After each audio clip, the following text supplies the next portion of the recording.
¿Cómo fue la incorporación del Negro Fontana Rosa al grupo, no? ¿Cómo fue esa historia? 30 años. Uh-huh. 30 de los 40 años de Lelutier. Uh-huh. ¿Cómo llegó el Negro al grupo? ¿Quién lo trajo? ¿Cómo fue la cosa? Yo lo conocía y eso, y cuando empezamos a pensar que por ahí nos vendría bien alguna colaboración creativa de afuera, por supuesto estaba el nombre de él y se lo propusimos. Sí, bueno, en realidad lo conocíamos todos. Me acuerdo que lo leíamos en Hortensia. Claro. Ah, no, 100% como claro, sí, por Nos supuesto. encantaba. Sí. Y después nos apareció en Rosario, lógicamente. Claro. Porque nosotros íbamos a Rosario aún antes de que Fontana Rosa colaborara con nosotros. Me acuerdo, y venía por ahí a un ensayo, a un estreno, y era... El primer viaje a Rosario sí. fue en el año 71 Claro. del grupo, Mucho antes de que... a trabajar con el Team Teatro. Sí, sí. ¿Y qué cambios En las- ustedes notaron con la incorporación del Negro? Hay como un crecimiento del surrealismo en el grupo, ¿no? Me parece a mí, como espectador. A raíz de él, decís Sí, vos. me parece que se incrementa el surrealismo un poco, ¿no? No lo sé, yo creo que nosotros empezamos a permitirnos actuar, improvisar y surcar el río de la cosa surrealista bastante después. Uh-huh. El Negro me parece que metió un color de los chistes de él, Ujú. de cómo él ve la realidad y la distorsiona levemente para hacerla tan graciosa, ¿no? El tema de las palabras, muy No, fuerte. pero Pero vos siempre sabés que estuvo es- en Lelutier el tema de la sí. palabra, ¿no? Se ha Yo hecho- creo que fue una confluencia de dos estilos muy compatibles. Ujú. Y seguramente nosotros hemos aprendido cosas de los mecanismos de él, pero no creo que hay muchos chistes del Negro en nuestros espectáculos, Ujú.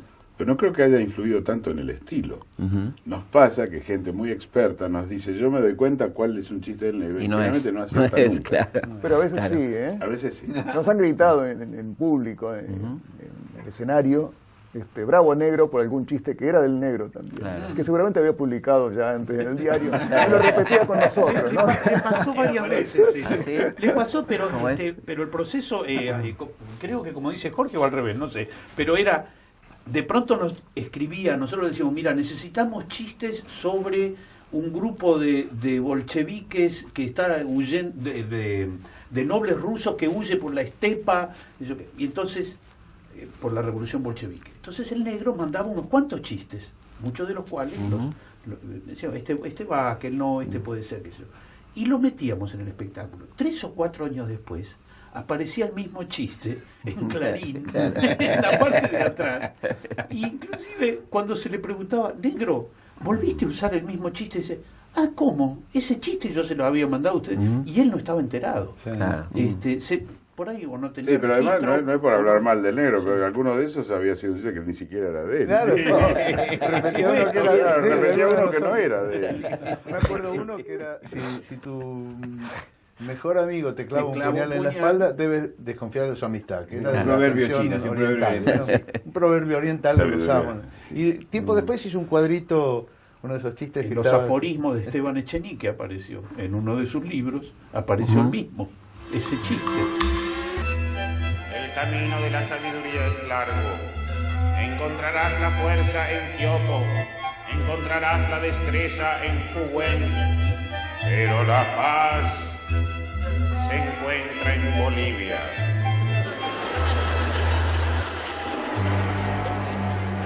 Si aquel que dice ser tu mejor amigo te clava un puñal en la espalda, debes desconfiar de su amistad.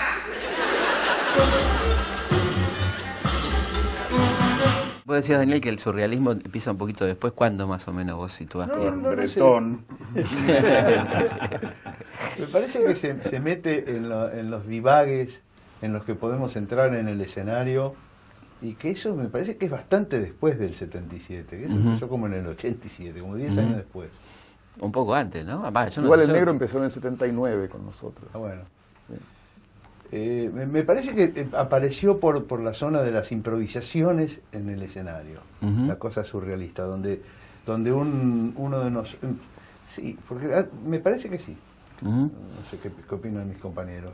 Yo estoy tratando de saber de qué estamos hablando. Sí, no sé muy bien. ¿A qué se No, refiere? yo, disculpa mía. Yo empecé a hablar. Deberíamos preguntarle Yo creo que el humor de ustedes tiene mucho de surrealista, me parece. Yo creo que sí, no creo que No, pecar. está bien, pero creo que lo tenemos siempre. Sí, pero me pareció como que ven acentuación, ¿no? De eso en algún momento dado, en los espectáculos del 80, 81, por ahí. Me estoy acordando de Las Majas del Bergantín, por ejemplo, que es claramente surrealista, ¿no? ¿Sí? Sí. La zarzuela Las Majas del Bergantín narra la historia de los marinos de un navío de la corona española que transporta a un grupo de prisioneras para ser juzgadas en Cádiz. Describe la relación de los marinos con las forajidas mientras el bergantín es asediado por el barco del pirata Raúl, a cuya banda pertenecen las prisioneras. Esta zarzuela está basada en la novela Lejanías, de Jorge Esteban Pérez Ríos, y la adaptación no fue fácil, ya que la novela original trata de un leñador que vivía con su loro en los bosques de Bulgaria. No fue fácil. Hoy, por ejemplo, uno ve publicidades y te das cuenta, ¿no? Yo creo que usted tiene mucho que ver con eso, con haber instalado en la sociedad argentina otro tipo de humor, un humor donde el surrealismo ya se va tornando casi normal.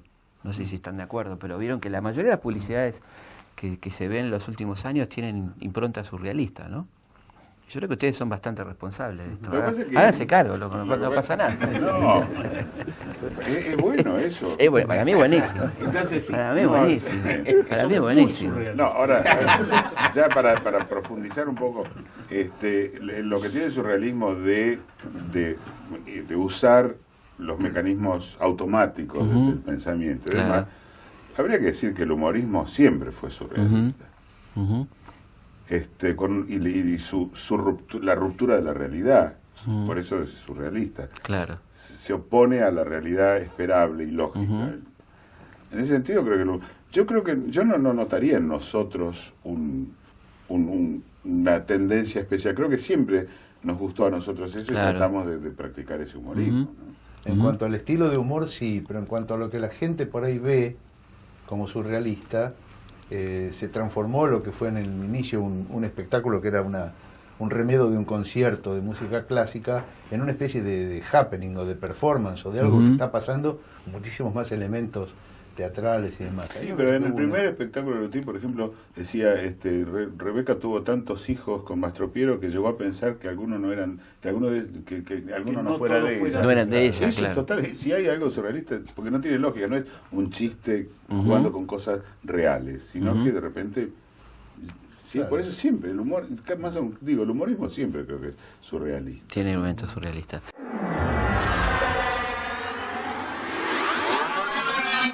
¿Cómo nace Mastropiero? ¿Quién inventa Mastropiero? Mastropiero es un personaje que yo tenía de antes, que se llamaba Freddy Mastropiero, desde el año 61. Que cuando el grupo fuimos a trabajar en el 66 como musicista al Artes y Ciencias, decidimos armar un programa un poco más estructurado y se nos ocurrió que el concierto ese fuera un homenaje a Mastropiero. Ahí empezó su carrera. ¿Cómo era ese Mastropiero original, digamos? ¿Es el mismo Mastropiero o fue sufriendo evoluciones? Mira, en la medida en que Mastropiero es tan multifacético y puede haber nacido en cualquier lado y haber hecho cualquier cosa, es el mismo. Claro, es el mismo. Tan el mismo como cualquiera de los Mastropieros que aparecen hoy. De los Mastropieros que aparecen hoy. Y ha marcado toda la historia de Luthier, evidentemente, ¿no? Sí. Creo que internamente nosotros no le asignamos tanta importancia. Es un pretexto. Es tan surrealista que nosotros hasta nos da un poco de vergüenza ser tan incoherente con que Mastropiero sea cualquier cosa, ¿no? Pero evidentemente creo que es un gran envase para toda una cosa, uno de los contenidos. Como un hilo conductor, una cosa así, ¿no? Sí, para meter ahí toda la parodia que en un principio eran de los comentarios de conciertos, y pasó a ser una parodia de las biografías de cualquier cosa, ¿no? Estaba pensando lo que decía Daniel, que en principio evidentemente fue musicisti y los primeros Luthier fue como una parodia de la música clásica, ¿no? Y cómo ustedes fueron creciendo en popularidad, fue creciendo también la temática, ¿no? Sí, eso sí. Claro. Esto es notable, ¿no? Como... Pero los elementos de identidad se mantuvieron.